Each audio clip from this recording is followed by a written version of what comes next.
Opa, hoje é quarta-feira, dia 1º de abril de 2020. Claro, tô aqui no Cocatec, seu programa mais que diário sobre tecnologia. E no programa de hoje, sim, claro, 1º de abril, gorjeta, céu tá preto e muito mais.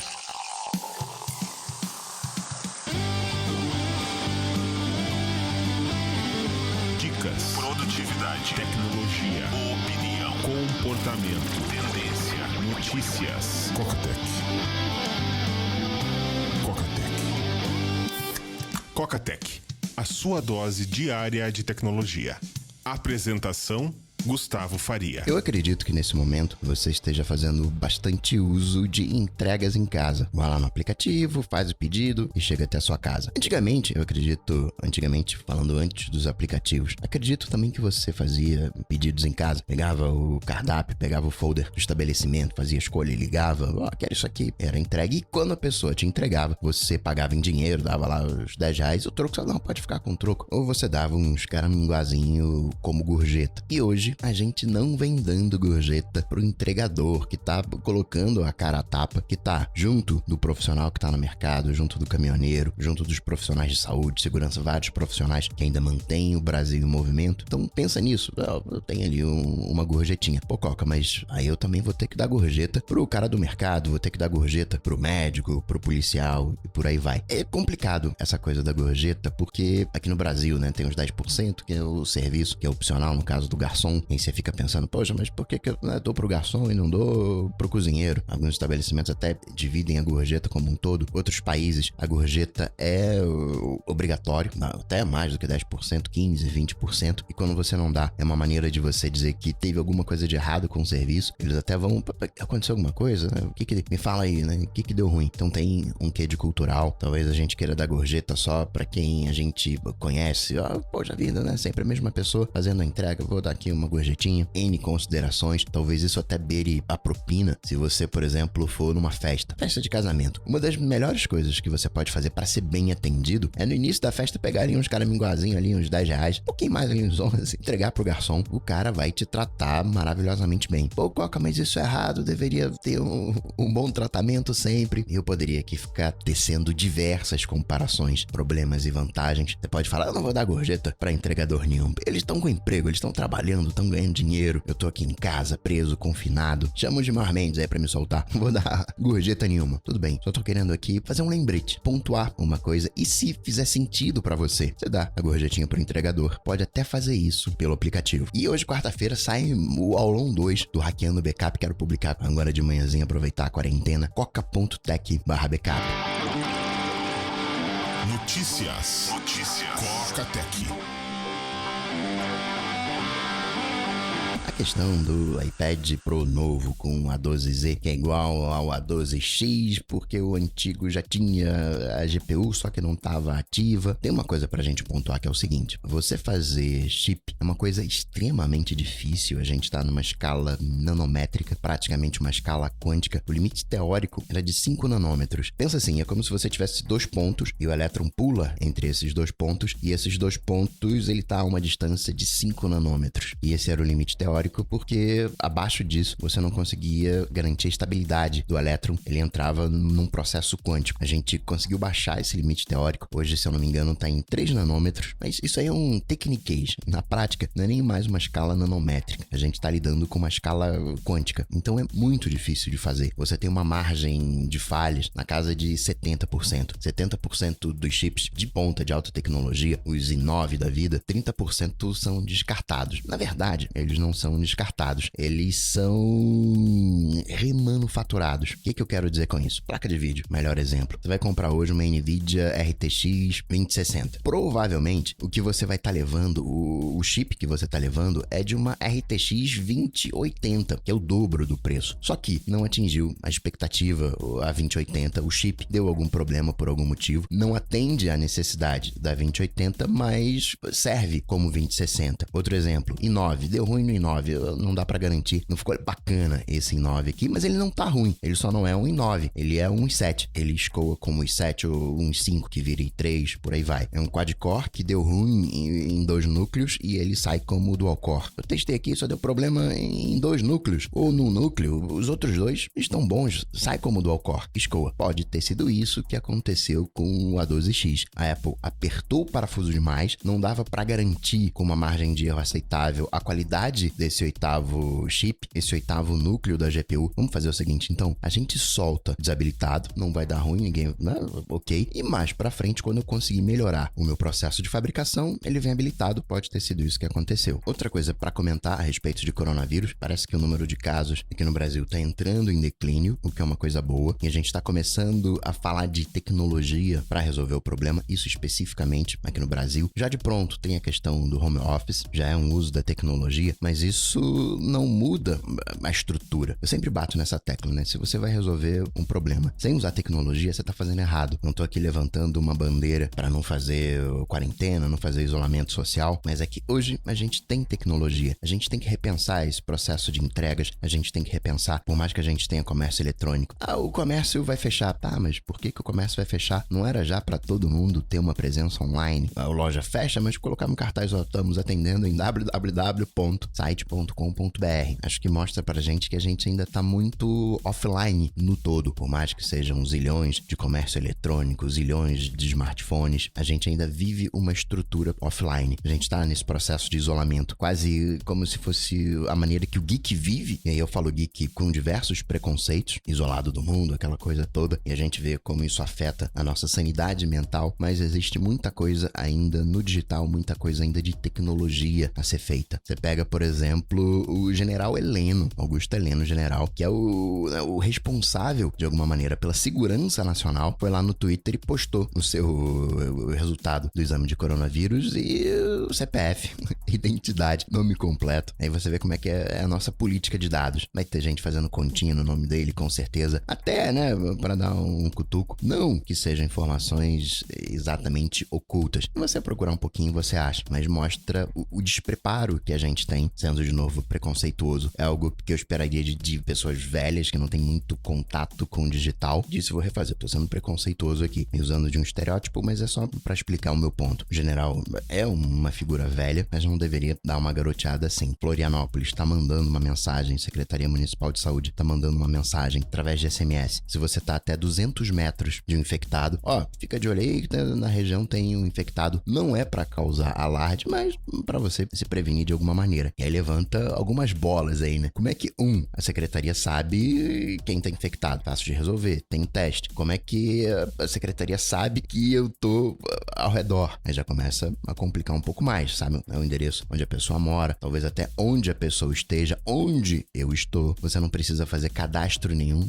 sabem o seu número, aí já começa a levantar o olho. É uma situação extrema, situação extraordinária, então sim, tem que mandar mensagem. Entretanto, porém, todavia, meu ponto aqui é levantar essas questões de tecnologia. Tá acontecendo isso aí. Por isso que o Facebook nem se meteu nessa seara. Eu vou entrar nessa aí, vão perceber que eu tenho acesso a esses dados, deixa eu ficar aqui quietinho, se faz de bobo, porque por mais que ajude agora, daqui mais pra frente, quando passar esse momento, a gente, Facebook, vem cá, então quer dizer que você sabia. Então fica no colo dessas empresas de geolocalização que não tem exatamente um rosto. Se der algo ruim, elas fecham, né? Padrão Cambridge Analytica. Quem é Cambridge Analytica? Fecha e abre outra. E a gente nem vai saber e a coisa continua. Aqui no Rio de Janeiro, especificamente, a partir de semana que vem, vai ter um aplicativo onde você vai ganhar uma espécie de passe para andar na rua. Não, você teve coronavírus, tá curado, você já pode ir pra rua. Pode ir pra rua no sentido de que não vai pegar e não vai infectar os demais. Isso é uma maneira inteligente do processo. Rio de Janeiro vai começar a receber os kits em larga escala para teste, começa a testar, coloca isso no banco de dados, pode até fazer um monitoramento. Você tá com coronavírus, fica em casa, quarentena, e você saiu, e tem muita gente aqui nessa região. Os desdobramentos para um momento assim são bacanas. Se, usando aqui, o que se sabe hoje, Santa Catarina diz que você tá a 200 metros de um infectado. Não tô falando de China, que sabia por onde você andou, por onde andou o infectado, cruzava e te avisava. Tô falando Florianópolis, Santa Catarina, já tá mandando o SMS. Então sabe aonde você tá. Quando você vai fazer uma operação no cartão de crédito, no Nubank faz isso, por exemplo, tem acesso à sua geolocalização, se não me engano.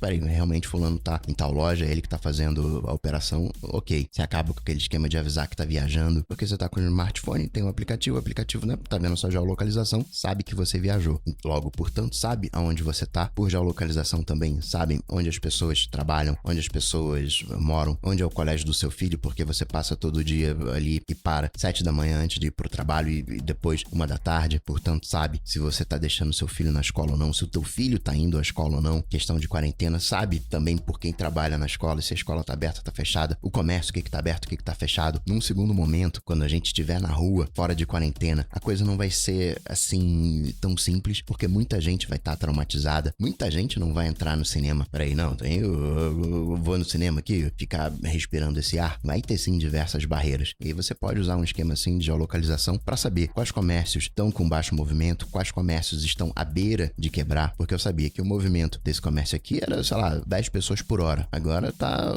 1 por hora. Se continuar assim, vai quebrar. Dentro de um contexto de política pública, você pode incentivar esse tipo de comércio. Galera, citei o cinema, vamos pro cinema, tá tranquilo ir pro cinema, não vamos deixar os cinemas quebrarem. Ou então, paz, eu reparei que tu foi lá longe comprar tal coisa, por que tu não compra ali? Tem uma loja ali do lado da tua casa, compra ali na loja ao lado, dá uma moral pro local. Quando passar esse momento aqui, tudo bem, você vai, compra lá. Então tem diversos desdobramentos ao redor do mundo. Você tem várias maneiras de fazer isso. A única maneira de você fazer isso não é exatamente pegando a geolocalização, por mais que isso pareça contraintuitivo. É só parar para pensar que soluções aparecem, especificamente Singapura. O que Singapura tá fazendo? É o Trace Together. Ele fica coletando através de Bluetooth, Wi-Fi, fica monitorando as coisas, os dispositivos que você entra em contato. E rapaz, o smartphone tá aqui perto. Ele guarda essa informação, mantém um log de quem você, na verdade, né, de quais dispositivos você encontrou. Não compartilha isso com ninguém, fica ali, né, guardadinho. E aí, você em algum momento foi infectado, você pode abrir esse dado e por cidadania é bom que você abra, e aí ele sai avisando, então, fica de olho aí, porque 3 dias atrás você entrou em contato com tal pessoa que agora tá com o Covid-19. Isso é o oposto do que a China adotou, fechou tudo, ninguém saía, tinha que ter permissão para tudo. Você tem um caminho do meio, Coreia do Sul, que tá conseguindo testar praticamente todo mundo e monitorar todo mundo. Enfim, situações extraordinárias, medidas extraordinárias, tentação para que isso não vire uma medida padrão, principalmente no momento que a gente vive hoje, onde as coisas são muito polarizadas, coisas que não são políticas, como crise de saúde, se tornam discussões políticas e a divisão tá praticamente meio a meio. Uma ferramenta dessa, num contexto desse, tende a dar ruim. Mas no momento agora, a gente tem que testar e acompanhar, né? O test and trace. Zoom continua se enrolando. Zoom agora, não tem criptografia ponta a ponta. E não tem muito jeito, né? Por mais que a gente tente aliviar, o SDK do Facebook, né? Todo mundo usa, todo mundo pode garotear. Mas quando você tem uma sucessão de garoteios, né? Vai falar o quê? Mas entra a máxima, situações extraordinárias, então vai, né? Usa. Eu vou fazer ainda as ferramentas de home office alternativas ao Zoom. Aliás, né? Tem uma que é o Microsoft Teams, e a Microsoft mudou o nome do Office. Agora não é mais Office 365. Agora o Office 365 se chama Microsoft 365. Isso porque entram novos aplicativos na suite. Você tem agora, por exemplo, além do Microsoft Teams, que se junta nesse pacote do Office 365, você tem o Safety Family para compartilhar a geolocalização quando as pessoas saem de casa, trabalho, da escola, para compartilhar o tempo de uso de aplicativo. Essa liberação vai acontecendo aos tempos. A migração de Office 365 para Microsoft 365 vai acontecer dia 21 de abril e o Excel também vai evoluir, vai ganhar ferramentas. A galera acaba usando o Excel para controle financeiro, vai ganhar funções para ajudar nas finanças, vai fazer consolidação, vai sincronizar a conta bancária, cartão de crédito, importar transação, vai conseguir entender que aquela transação é um entretenimento, é um filme, é uma comida. Movimento audaz da Microsoft. Outra coisa também que eu tenho que pontuar é que o Dark Sky agora é Apple. A Apple comprou Dark Sky, que é um aplicativo que não chega a ser exatamente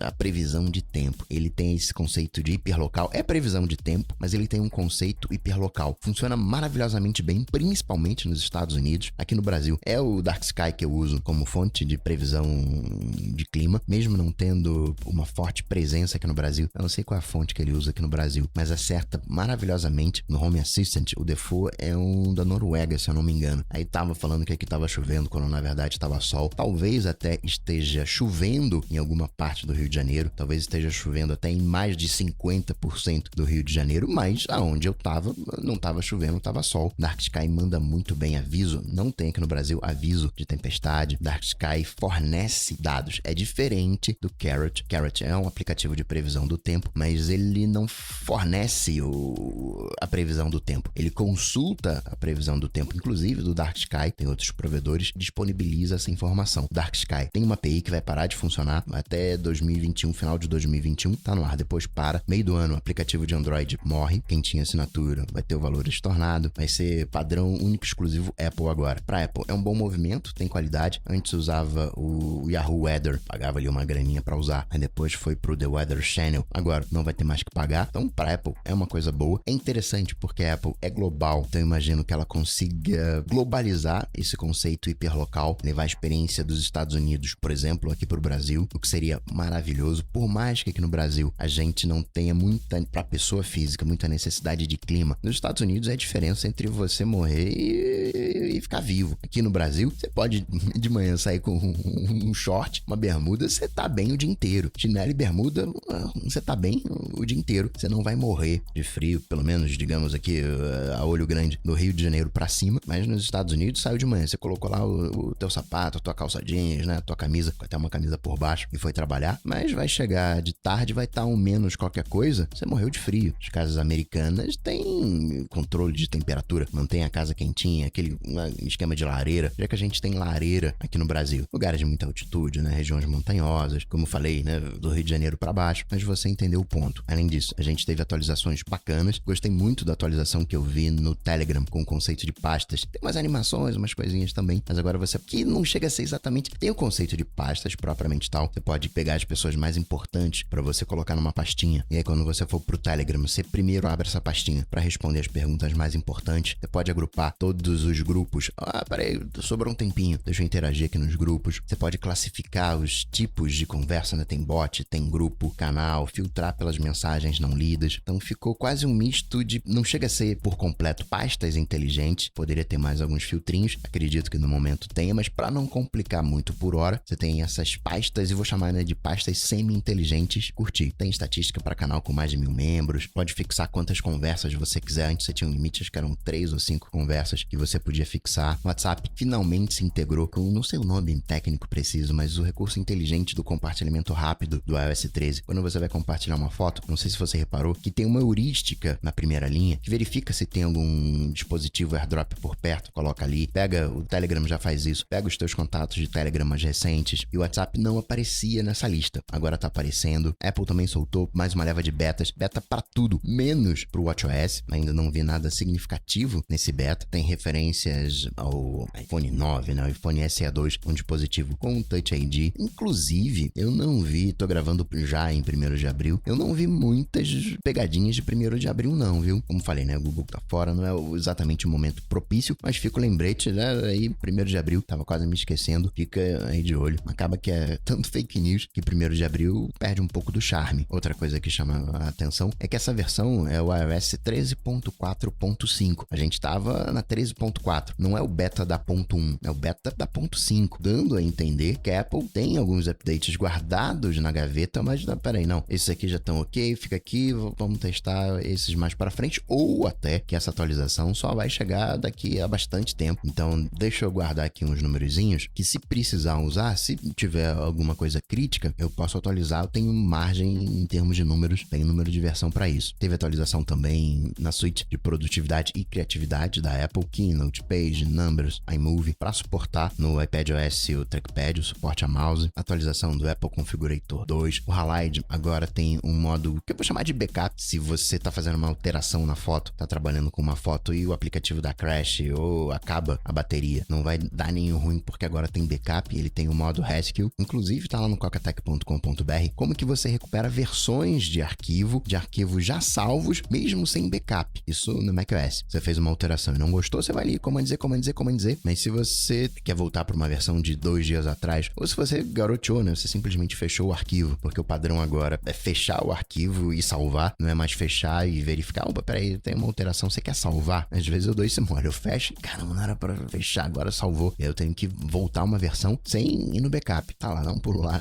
É a semana do backup, no coca.tech/backup. A versão que você pode voltar agora é só a 13.4. A Apple parou de assinar, parou de dar o ok pra 13.3.1. Logic Pro vai ter o Live Loops, que já tem no GarageBand. Falando um papinho de que a Apple iria comprar a Plissey, que faz displays de realidade aumentada. Alô, Apple Glass. Fora isso, os papinhos eternos de que o iPhone 12 pode atrasar em função de coronavírus, que esse ano vai ter HomePod, que vai ter iMac, que vai ter novos iPads chegando até o final de 2020, até iPads mais baratos. Você sabe como é que é essa coisa de mais barato com a Apple, né? Já estão começando a avaliar a câmera do P40 Pro e tá fazendo bonito. Tem umas coisinhas ali de super exposição, mas foto em baixa luminosidade, com pouco ruído, zoom bacana, para talvez uma referência de análise de câmeras, que é o DxOMark, pelo menos faz um trabalho coerente. E para finalizar, registrar que o Cirque Soleil colocou para jogo, em função da quarentena, alguns espetáculos online. Se você curte, fica aí a dica. E assim, hackeando o backup em coca.tech/backup, eu vou ficando por aqui, mas eu volto, claro, você sabe, amanhã, quinta-feira. Abraço para vocês, até amanhã. Tchau, tchau. Esse programa só chega até você graças aos patrões do Coca-Tech. Se você curtiu o projeto, considere se tornar um patrão, apoiando em coca.tech/patrão. Coca-Tech.